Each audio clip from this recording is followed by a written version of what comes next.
Hey guys, what's up? It's Finch here. Today we are going to be discussing the Scarlet and Violet overuse metagame. In particular, there have been a couple of bans that have happened recently. The first one of these bans happened after the recent suspect test of Chien-Pao. For those of you that don't know, Smogon sometimes holds suspect tests, which means that certain community members who achieve high results on the ladder qualify to vote. They have 2 weeks, sometimes even 3 weeks, to get these recs, and then they vote. In order to get banned, a Pokemon doesn't need just a majority, but rather a supermajority of over 60%, as you need a larger amount of people to overturn the current status quo. In this instance, Chien-Pao got over 60% of the vote. In particular, it received about 69% of the vote at the point that we hit 155 out of 177 voters. Therefore, it got to the point that no matter how many remaining votes were not to ban it, it would have always been over the 60% threshold. This led to its removal from the Scarlet and Violet overuse metagame. In addition to this, we also saw the ban of Espathra from the Scarlet and Violet overuse metagame.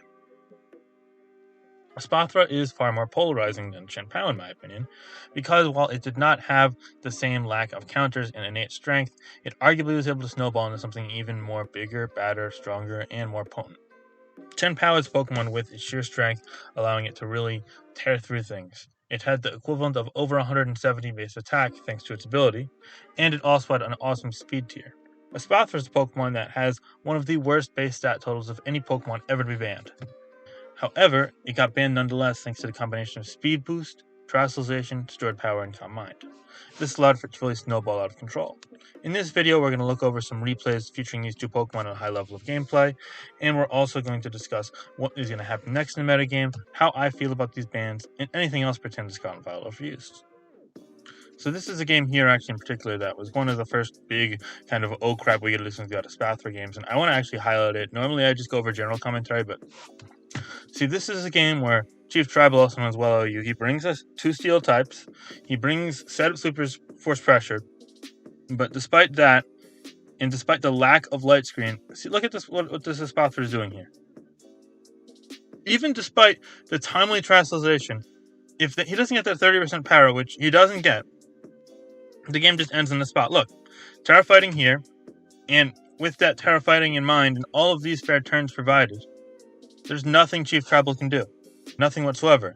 And you might have said, okay, but Psyche plus Fighting, Goldengo can kind of wall that, and yeah, maybe at +0 or +1, but with the combination of Substitute and the fact that you don't know it could potentially be Terra Fire, which is also very common, there's no way of safely doing that. And you might say, oh, King Gambit, that could wall if it's Fairy type because you're hitting it hard with Iron Head and you could be immune to stored power, but at the same time, +2 or +3 Dazzling Gleam can really do a number, and you've got Reflect Up, and there's no safe way around it. And if it's Terra Fire, then it hits both of those Pokemon, and then, lack of a better term, you're shit out of luck. And ultimately, as you see here, it's unable to trick as a substitute, and the game just ends on the spot. We're going to see Calm Mind here again, and from there, the combination of stored power and Terra Blast will be able to take out the entirety of the opponent's team. All they can do is try and switch stall because he does have 2 immunities, but it's going to be too little too late. As you see here, we're going to see stored power. You can keep going between the two, but eventually it'll be called with that Terra Blast on this turn, as you see here, on turn 13, and this is it. He didn't need anything besides minimal support. He only sent out 3 Pokemon all game, and this is the fate of so many players in this Espathra-ridden metagame, and that's why removing it, in my opinion, makes the game a lot more fun. As you see here, he just clicks Store Power 4 more times and the game ends. And here's another example of it. We're going to have a game between Raptor and IPF, 2 great players and friends of mine. I'm actually really fond of both these guys, and they're both awesome, no doubts about that. But in this game, IPF actually gets off to a pretty sizable lead. He's got a nice spot, but then you realize, and as we go through the game, we'll see. I'll actually put up to normal a little bit here. Look, you can get that, that good position in the early game. You get that kill for basically 30%. So IPF's looking great here, but look at what it's going to set up for. Maybe not initially. Maybe not in the first go. Maybe you're not going to get all 6 kills, but anything that gets all 6 kills is ridiculous and outlandish. But look how much progress you're going to get. Just Kimbat comes in here, and it's another strong, awesome Pokemon in the metagame, and He's gonna get swords and stuff, and all he's gonna do is try and get chip and get some positioning, and he's not gonna try and sweep the opposing team because he's not able to sweep the opposing team. There's a great tusk there, get that chip off, take the earthquake, get basically a trade between those two Pokemon, no problem there. He actually isn't even gonna get the trade, he's doing enough, but he predicts the Stealth Rock and Iron Head, so he basically traded most of its life for Stealth Rock. Again, nothing is crazy going on here, The Iron Hands is ultimately, after one flinch, gonna be able to take this out, and IPF is still in a pretty fine position, arguably even a winnable position, like a winning position. He's up a Pokemon, he's got rocks up, he's taking a little chip and giving Raptor the switch initiative, but now look at this here. We're going to see Grimmsnarl going to go ahead and get Reflect up, and IPF wisely calls that and goes for the Sword Stance to neutralize his damage. And then on the taunt here, IPF's going to go for Thunder Punch. So he's gotten both of these turns right. He's playing really nicely. He's getting that healing up there. And Parting Shot's going to come here. Bulk Around is going to come in. That's going to be pretty good into it, but still going to take 38. Here's a fortunate burn, but again, not all is lost necessarily. Quiver Dance, but ultimately, Thunder Punch is still going to do 19, and now we're kind of thinking, okay, is Volcarona going to be the Pokemon we're discussing here? But no, the Rotom Wash is going to come in here in the Morning Sun, and it's going to go ahead on the Quiver Dance, and it's going to go ahead and click Thunder Wave. And now all of a sudden the Volcarona is slower. And obviously there's still ways for the Volcarona to do well, but unfortunately for a Raptor, it's going to flight Paralyzed. King Gambit's going to come in, and for those of you that don't know, King Gambit is commonly running Terra Fire to check things like Volcarona and soak up burns from Rotom Wash. And that's going to do exceptionally well here. However, now that this is a fire type, look how good stored power is into IPF's team. Crazy. You didn't even sweep. You didn't even get a kill with your Volcarona, but look at what it just did. In fact, on top of that, you're not even going to get both screens up with your King Gambit. And your Earthworm is already pretty chipped. So you got to go straight to Espathra. No support beyond the Reflect. He's going to Terrasilize, and because he turned into a fighting type, not staying into a Psychic type or going to a Fire type or anything else, Cleave was the play from IPF. Essentially saying, okay, I don't know, this could be Terra Fire, or maybe he's trying to bait me, so I'm going to go ahead and stay here and Cleave, and that gives him a free turn. And now that he's got this free turn and he's fighting type, the game's over. There's nothing you can do. Oh, it's 5-2? I don't care.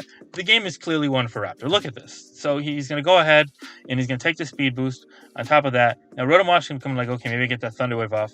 But then another Combine comes in there, plus the speed boost. Now it's +2/+2/+2.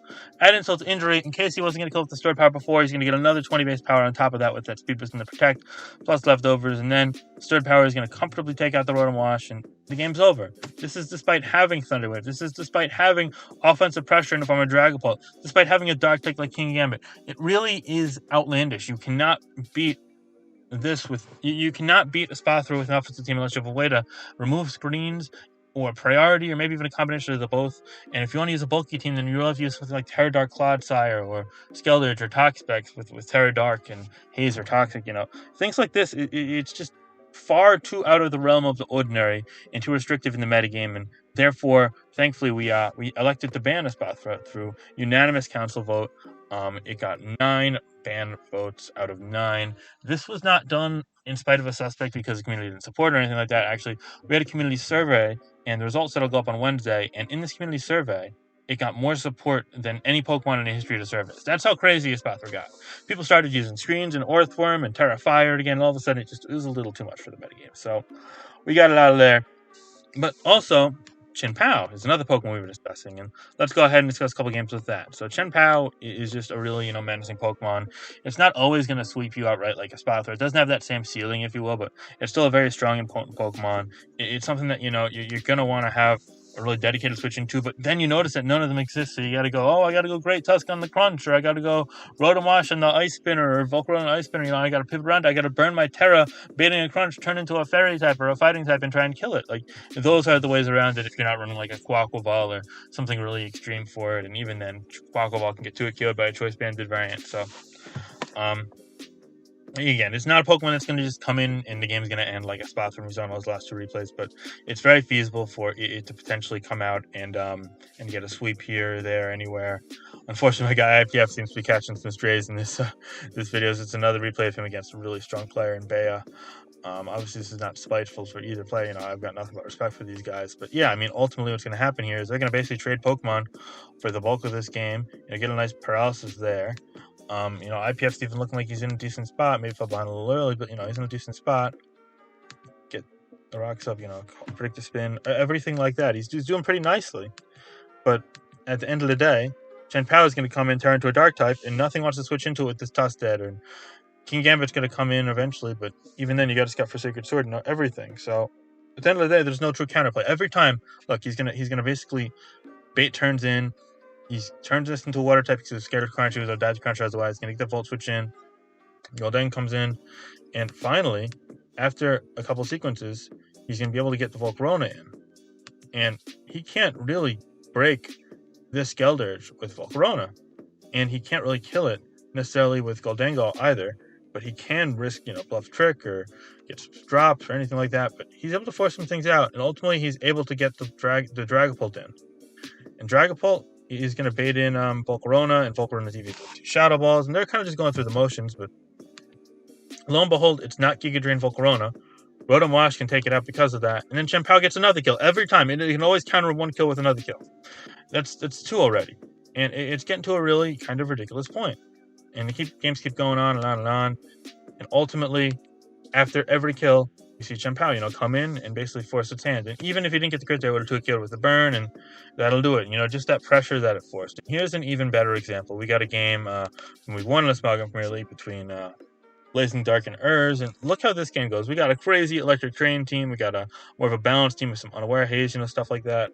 Very cool Pokemon like Hawlucha, but look at what this game evolves to.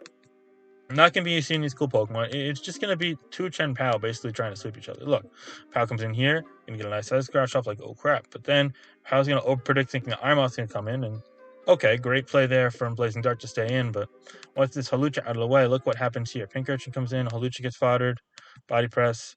Valiant's going to be checked by Clodsire, but then Pao can come in on the Clodsire. Corviknight comes in, but wait, it's not a choice banner. You're not just foddering it, you're letting it get a free Swords Dance. All of a sudden, Crunch is going to take that out, and now it's like, oh damn, how do I beat this +2? I got to go my own Chien-Pao, but he predicts Sacred Sword, but then it turns out to just Terra Dark and muscle through it, win the speed tie anyway, and that's what the game kind of came out to.